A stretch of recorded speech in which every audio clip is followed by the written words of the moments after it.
Creating an account on the CoverStar app is quick and easy. First, open your phone's app store. Search for the CoverStar app. Once you find it, tap the Install button. Wait for the app to download and install.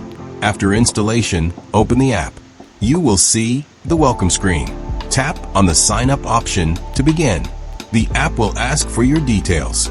Enter your email address. Next, create a unique username. Choose a strong password for your account. Confirm your password to continue.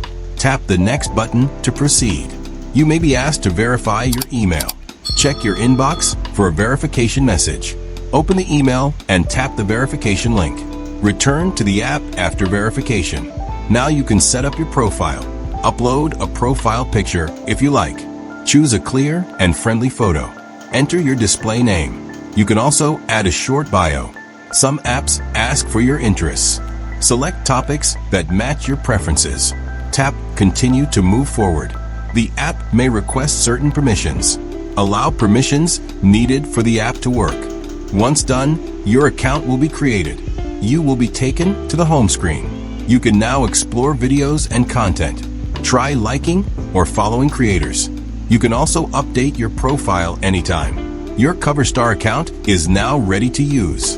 Enjoy creating and sharing content on the platform.